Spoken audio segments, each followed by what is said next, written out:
Les affaires publiques n'ont plus de secret pour lui. Les vrais enjeux. Les vraies questions. Émotionnel ou rationnel? En accord ou à l'opposé? Les rencontres de l'heure. Affaires internationales avec Stéphane Bureau. Stéphane, bonjour. Bon vendredi, Mario. Comment s'expliquer cette décision de Donald Trump de refuser un deuxième débat? Est-ce que c'est basé sur l'expectative de ce que serait le débat? Ou est-ce qu'ils ont une matrice de chiffres là, sur les États clés puis que ça va mieux pour lui que ce qu'on voit?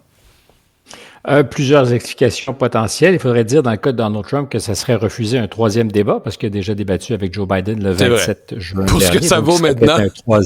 Pour ce que ça vaut maintenant, pas cher en effet. Lui, qui n'aura jamais une occasion de faire valoir ses muscles, dit, est-ce qu'un champion qui vient de remporter son combat veut un match revanche?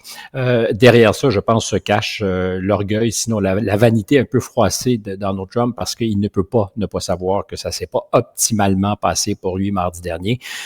Donald Trump n'a jamais été un super débatteur. C'est certainement de loin sa plus importante contre-performance depuis qu'il est candidat en 2016. Donc, il n'y a peut-être pour lui aucun gain net. Sa matrice, celle des républicains, qu'est-ce qu'elle leur dit? J'en sais rien. C'est effectivement très, très serré. Je doute que l'impact négatif de cette semaine puisse vraiment durer très longtemps. C'est-à-dire, est-ce que ça sera ça qui va faire la différence entre une victoire ou une défaite en novembre? J'en doute. À l'époque, l'équipe de M. Biden avait choisi d'avoir le débat le plus tôt possible, justement pour parer au pire. S'il y avait une contre-performance, en se disant il nous restera toujours quand même 50 quelques jours après pour faire oublier. Et ça vaut aussi pour M.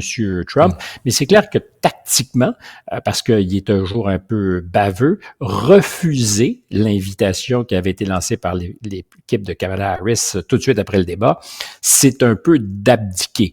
En même temps, j'ai envie de revenir sur une des choses qui a été beaucoup dite dans les milieux républicains, certains diront de droite, sur la manière dont se sont passées les choses mardi dernier. La ligne autour de M. Trump, c'était pas un débat contre Kamala Harris, c'était un débat à 3 contre 1, c'est-à-dire que les journalistes de ABC et Mme Harris étaient en ligue contre Donald Trump. Alors, j'ai pris le temps d'aller relire l'exercice et de réécouter le débat parce que d'abord, à chaud, on émet toutes sortes d'opinions sur le coup, puis rapidement ensuite, sans avoir de distance. Alors, objectivement... Mais ce à quoi on réfère, c'est que les animateurs ont fait, corrige-moi, mais 2 grosses mises au point de fait là, sur le fait qu'ils ont contacté les autorités en Ohio de Springfield, puis c'est pas rapporté, et qu'il y a dans aucun État américain, on peut tuer des bébés. Là. Oui, il y a eu en fait 5 fact-checking pour M. Trump, 0 pour Mme Harris, et c'est là qu'on dit, comment se fait-il? Et c'était aussi sur la manière de revenir sur des questions, quand dans certains cas, on estimait que la réponse n'avait pas été donnée, par exemple, par Trump, et qu'elle n'avait peut-être pas été donnée par Mme Harris, mais qu'on n'est pas revenu à la charge. Mais sur la question du fact-checking, c'est important. La première fois où on a entendu quelqu'un dire, attention, c'est pas conforme à la réalité, c'est quand on a dit à M. Trump, attendez, des bébés qui sont morts après la naissance ou qui sont assassinés après la naissance, parce qu'il parlait d'avortement, des infanticides, il n'y en a aucun qui est toléré dans aucun des États américains, soit bien, nécessaire même, il y avait là quelque chose de farfelu. Alors, à 5 reprises, on a corrigé M. Trump, mais une fois, on l'a fait pour lui dire, écoutez, vous avez dit dans une entrevue récemment que vous reconnaissiez avoir perdu les élections en 2020, puis je sais exactement à quoi référait M. Muir, l'animateur d'ABC. C'est un entretien qui a été donné à Lex Fridman, un podcaster, donc, et où j'ai eu aussi l'impression, en l'écoutant, que peut-être qu'il y avait un changement de registre et que M. Trump reconnaissait avoir perdu en 2020. Et là, il lui dit, non, je vous ai écouté et vous avez changé de ton. Trump dit, un instant, là, c'était ironique. Puis il dit, non, moi j'ai entendu, ça me semblait pas ironique. Ouais. Parce que c'est donc... D'accord, ça c'est plus délicat exact. Est-ce que c'est du fact-checking de dire que moi je n'interprète pas l'ironie, là? C'est plus délicat. Est-ce que c'est la job de la candidate en face de dire ça ou du journaliste dans les circonstances? Autre affaire qui a quand même été surprenante, c'est quand M. Trump dit, écoutez, la criminalité est en hausse partout. Alors, il va ajouter qu'il y a une nouvelle criminalité, la criminalité liée aux immigrants. Alors, là-dessus, évidemment, est-ce qu'on a des chiffres? J'en doute, qui sont parfaitement documentés.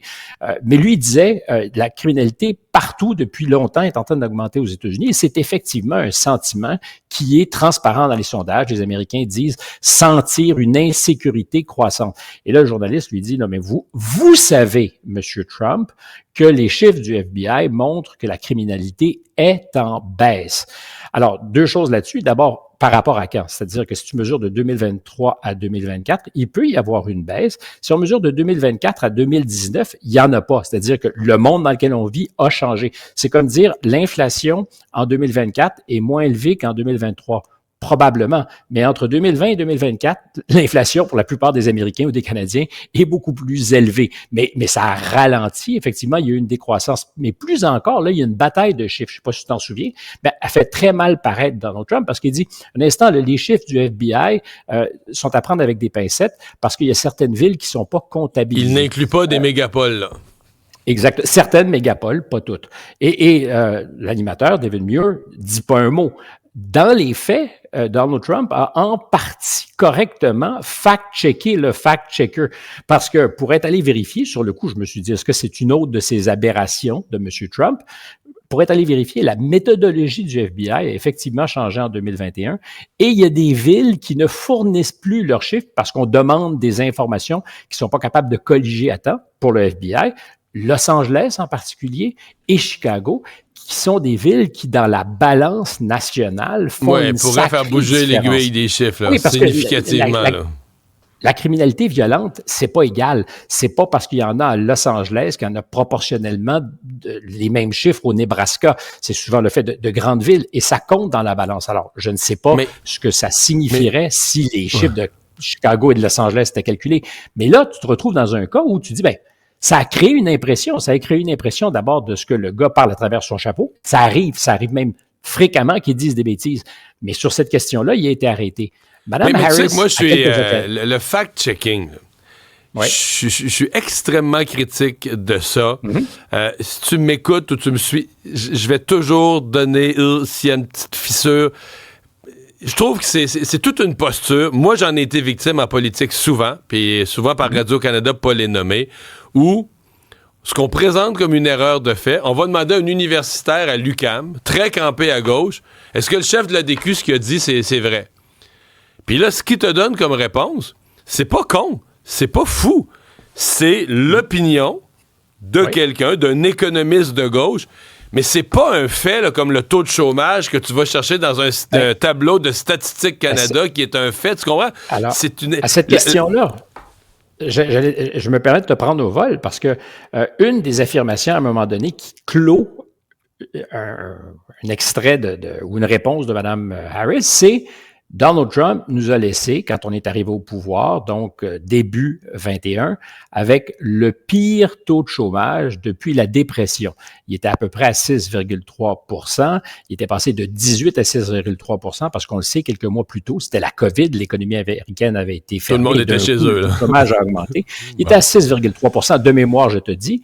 Mais dans les faits, c'est pas le pire taux de chômage depuis la Grande Dépression en 2010 sous une administration démocrate. Après la crise des subprimes aux États-Unis, le taux de chômage était à peu près à 10 %. Est-ce que Mme Harris a été fact-checkée? Ça, c'est absolument rigoureux. Tu peux dire non, c'est pas vrai. C'est absolument faux là-dessus. Est-ce que c'est un grave crime? Est-ce que c'est un grave mensonge? Non, mais ça n'a pas été fact-checké. Et à partir du moment où tu dis on va plaquer les candidats quand ils disent quelque chose qui n'est pas conforme à la réalité, est-ce qu'on se doit, ne serait-ce que pour la forme, de le faire pour les deux, même si on pourrait dire, justement, dans une perspective de fact-checking, il y a des mensonges plus gros que les autres. OK, mais qui décide que le mensonge est plus gros puis que ceux de M. Trump méritent d'être fact-checkés et ceux de Mme Harris, très mince.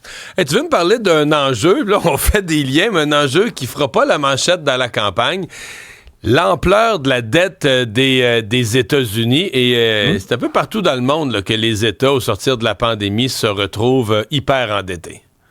Oui, et je termine sur notre histoire de fact-checking. C'est peut-être ce qui explique que M. Trump se soit dit j'ai pas nécessairement intérêt à retourner dans l'arène Ouais. si j'ai moi l'impression que les règles ne sont pas, je peux pas parler à sa place, mais ça peut ressembler à ça.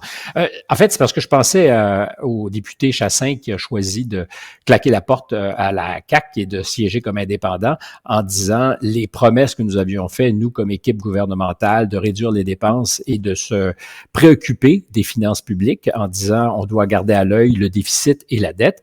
Faut voir qu'il vient de là où il vient, M. Chassin. C'est un économiste qui était à l'Institut économique de Montréal, c'est ça, je pense. On va parler d'ailleurs à l'actuel président de l'Institut plus tard dans l'émission pour voir comment son ancien institut voit son action d'aujourd'hui. Alors, je trouvais qu'il y avait un écho parce que s'il y a un débat dont on n'entendra pas parler dans cette grosse campagne aux États-Unis, ni chez les démocrates, ni chez les républicains, parce que M. Trump là-dessus n'est pas particulièrement conforme à l'orthodoxie républicaine. Il dit le déficit, c'est pas un souci grave, la dette publique, c'est pas un souci grave. Or, de combien parle-t-on? On parle d'une augmentation de la dette de 1000 milliards de dollars. Je répète pour ceux qui sont pas tout à fait réveillés encore ou qui n'ont pas pris leur café. 1000 milliards de dollars. En français, on dit 1 billion par 100 jours. À tous les trimestres, plus ou moins, les États-Unis ajoutent 1 billion à leur dette publique. Donc, dans une année, 4 000 milliards d'ajouts. Exactement, un petit peu moins. C'est 8 milliards et demi par jour qu'on ajoute à la dette.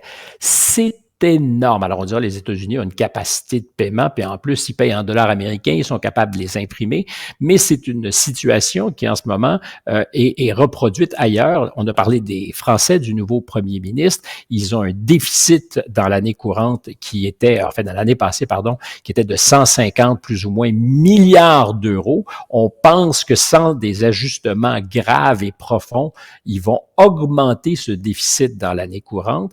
La solution, probablement, c'est de dire, on a été mis au banc des pénalités par l'Union européenne, donc les choix difficiles, c'est pas nous qui les ferons, un peu comme la Grèce s'est retrouvée étondue sous prétexte que c'était le mauvais élève européen.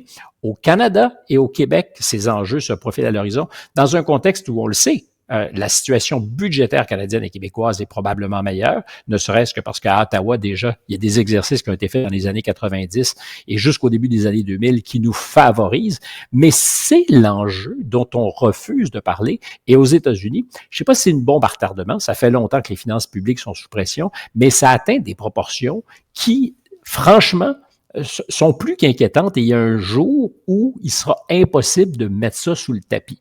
Alors donc, entre Yuri Chassin et la campagne électorale américaine, il y a peut-être un lien. Il a été fait ce matin et là-dessus, je te dis, bon week-end, ne pense pas aux finances publiques, ça risque d'être difficile pour toi. Salut.